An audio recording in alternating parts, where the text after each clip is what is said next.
All that doesn't matter now. Do you remember the rest of my story? Of course, my lord, of course. Do you remember what's going on? Not really.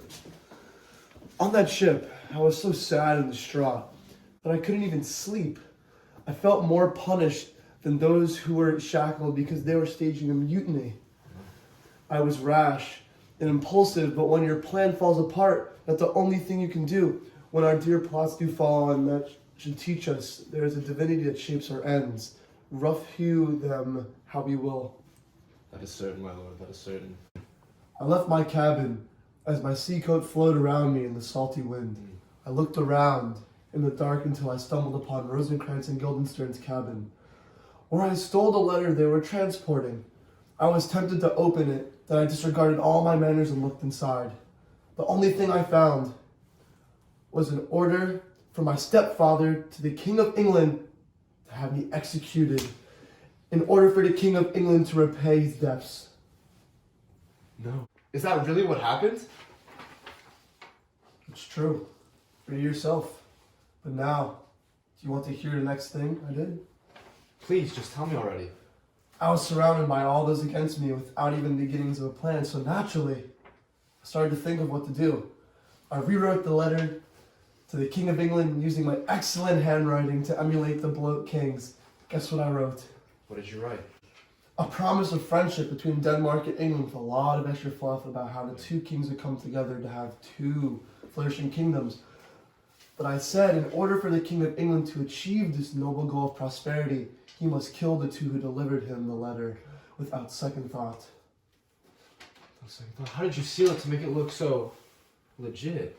A guardian angel from the high heavens sent another blessing upon me because I happened to have my stepfather's sealing ring for the letter. I folded exactly how it was originally sealed with the official royal seal of Denmark. No one ever found out about how the pirates attacked us the next day. You already know how they went. Wow. So Rosencrantz and Guildenstern are marching towards their death? Well, it was their own fault. I don't feel guilty. They tried to spy on me and ruin my life, so it's only fitting that their over-involvement in my life got them killed. They're simply pawns of my stepfather that I had to have killed to defend myself. Wow. Claudius is terrible as a king and a father. Doesn't that justify everything I've done? He killed my father, seduced my mother, stole the crown, and tried to have me killed, his own son. Doesn't that make him deserving of everything that's about to come his way? Wouldn't it be a sin in itself to let him live? Claudius will know the outcome of England soon. What should we do? We are short on time. That time is mine to use. I am sorry, Horatio. I heard Laertes deeply who is suffering from the death of his own father. As am I, but his grief is annoying to me. Over-exaggerated, in my opinion. Who goes there? Your lordship, welcome back to Denmark. Thank you, sir. Who is this guy? I don't know. Good. It's a dishonor to know him. These days, will anyone be a lord, even a hillbilly? My lord, do you have a minute to spare? I have word from the king. I'll hear it. My lord, Laertes has come to court. The king has wagered that you will win in a fencing match if you accept the challenge. I accept. I'll even fight for the king. And if I lose, I'll just have a bruised ego. Shall I say those words exactly? Something close to it. Have some fun with it. I offer my services to you, my lord. Yours. This guy. He's good at praising himself, man. Because no one else is going to. So stupid. Osric is such a fool. He's like a newborn chick running about. My lord, Osric has informed Claudius of your agreement to partake in a duel. If he's ready for me now, I'll make my way down to the hall. If not, I'm ready to duel at any time as long as I'm in good health. The king, the queen, and the rest of the kingdom are all on their way as we speak. Right on time. The queen asks that you speak to Laertes before the duel commences. I will do as she says. You will lose this bet, my lord. Also, she was so ugly. I do not think so. I've been practicing my fencing since Laertes went off to France. And I'll win despite the odds. I don't have a good feeling about this, but it's nothing to worry about.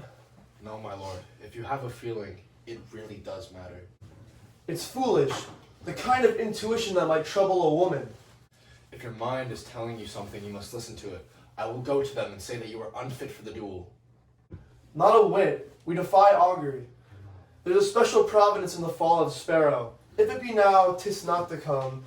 If it be not to come, it will be now. If it be not now, yet it will come. The readiness is all. Since it is impossible to understand life on earth, what does it matter if I die prematurely? What? I don't know.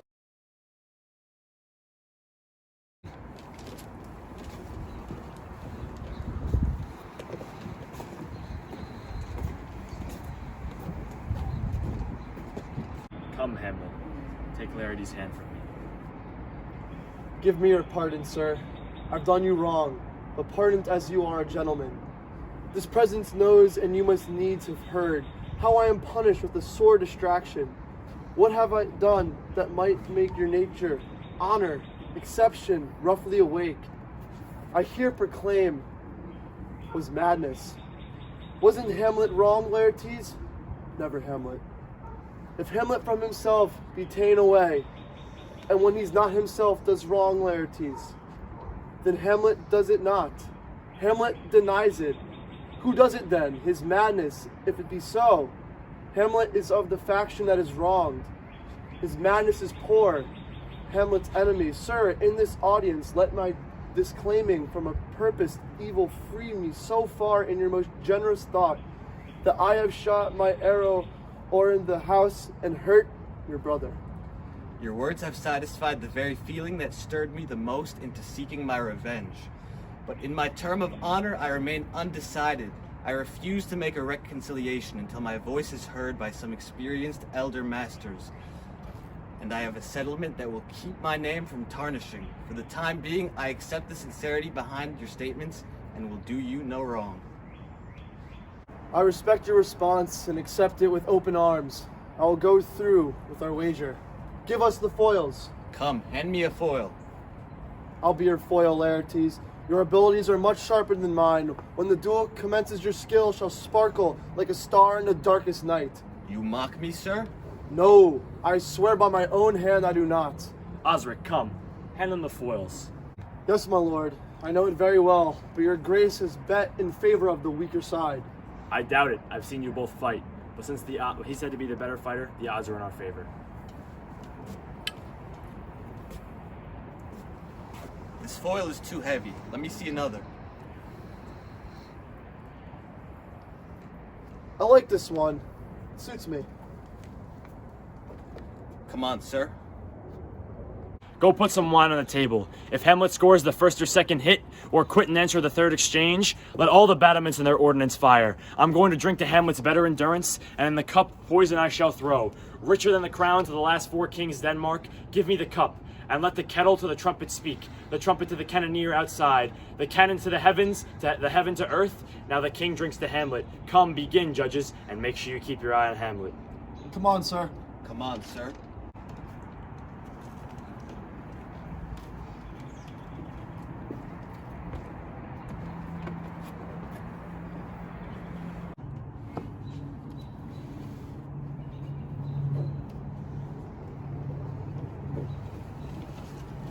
Fight!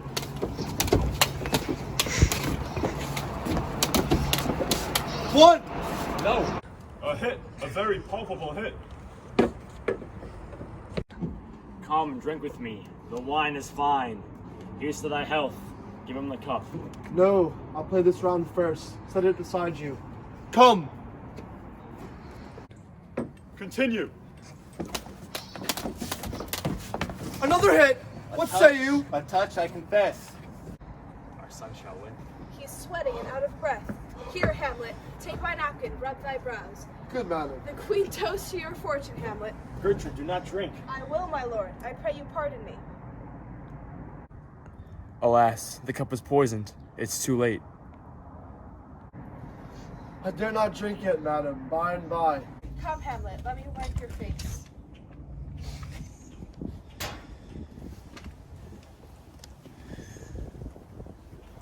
My lord, I think I will strike him now, I do not think so. although it is against my conscience.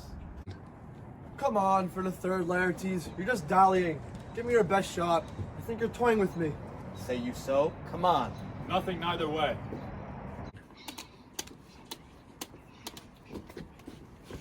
Have at you.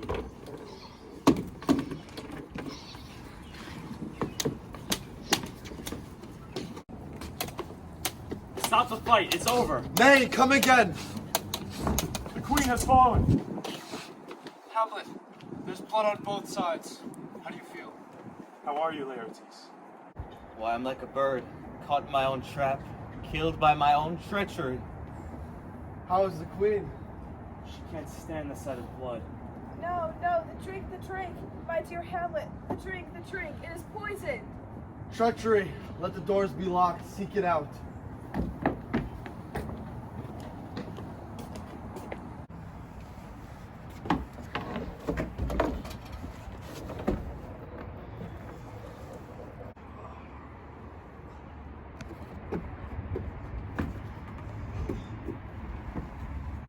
It is here, Hamlet.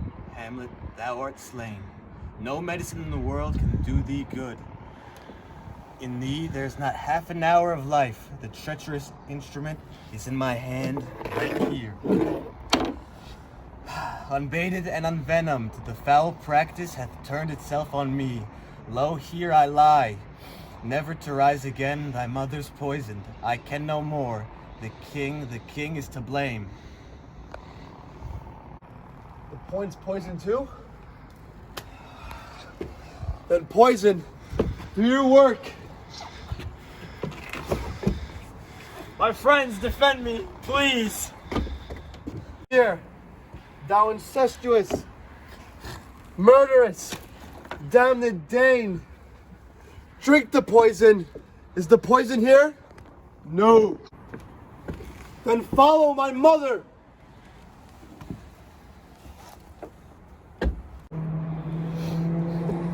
Hamlet, justice is served. It is a poison tempered by himself. Forgive me, Hamlet. Mine and my father's death are not your fault, nor is your death mine.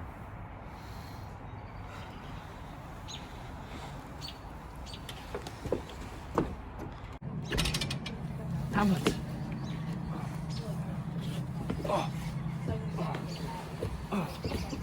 You okay? May heaven absolve you of my death. I follow you. I'm dead, Horatio. I'm dead. Wretched Queen, adieu. You that look pale and tremble at this affair, who are only a silent audience to this act. If I had time, but this cruel policeman, Death, is quick to this arrest. Stay. Oh, I could tell you, but let it be, Horatio. I am dead and you are alive. Tell the story of what I have done, and to why to those who don't know.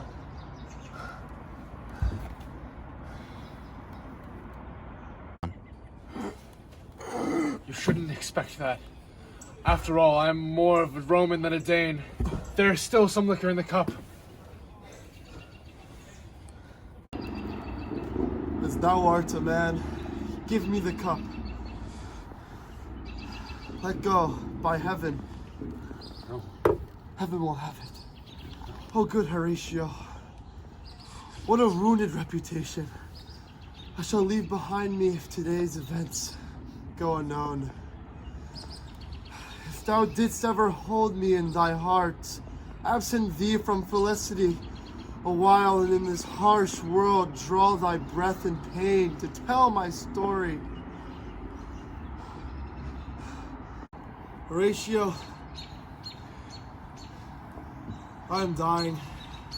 The potent poison has defeated my spirit, and I won't be able to live to hear the news from England. But do I prophesize the election lights on Fortinbras? He has my dying voice, so tell him, more or less, what has occurred here today. The rest is silent. Hamlet! How cracks a noble heart. Good night, sweet prince. Good night. And flight of angels sing thee to thy rest. Why does the drum come hither? Young Fortinbras comes victorious from Poland.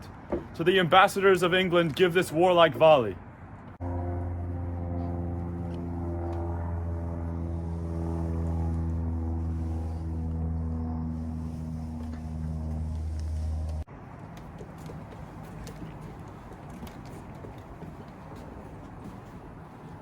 What is this sight?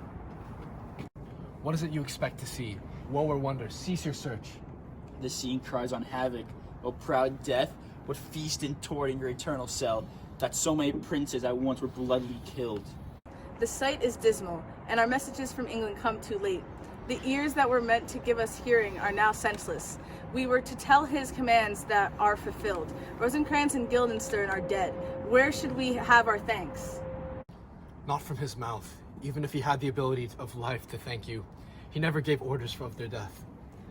But since you are here to see this bloody question, you are from the Pollock Wars, you are from England. Give orders that these bodies be put high on stage for all to view. And now let me speak to the yet unknowing world how these things came about to be. So shall you hear of carnal, bloody, and unnatural acts, of accident judgments, casual slaughters, of death put on by cunning, forced cause, and in this sinister actions mistook, falling back into their inventors. All this I can truly deliver. Let us hear it soon, and call the noblest to be in the audience. For me, with sorrow, I embrace my fortune.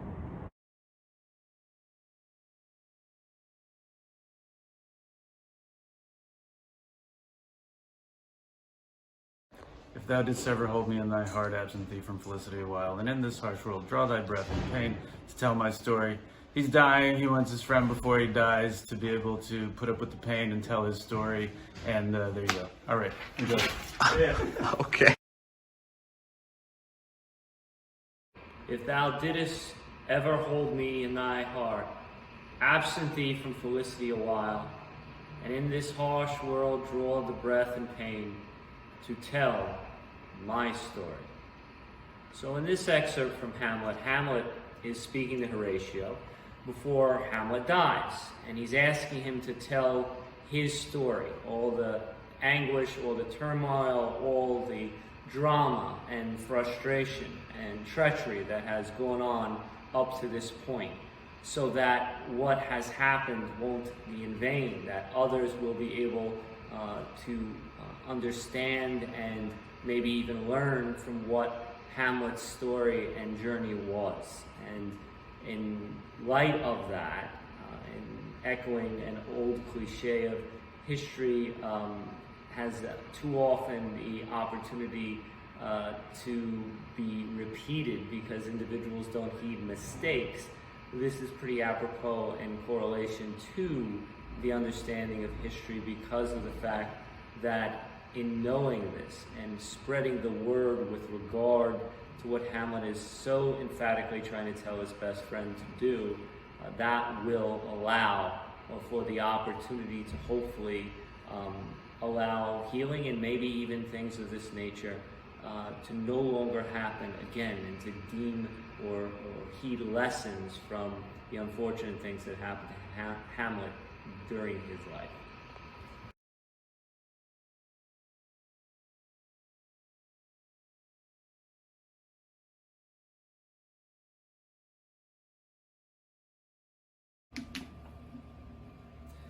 There's a divinity that shapes our ends. Rough hew them how we will.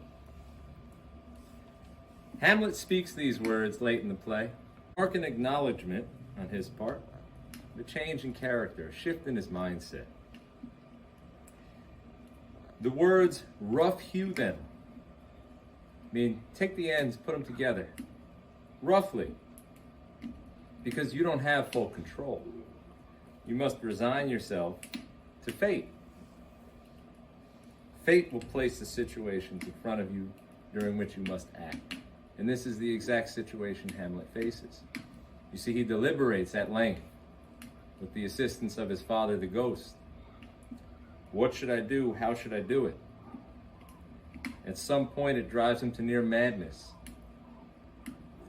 But when he speaks these words, recognizing that divinity, that fate, that a power higher than his own will bring about the situation that will cause and allow him to act properly, he's able to almost relax into a state of preparation, ready for action.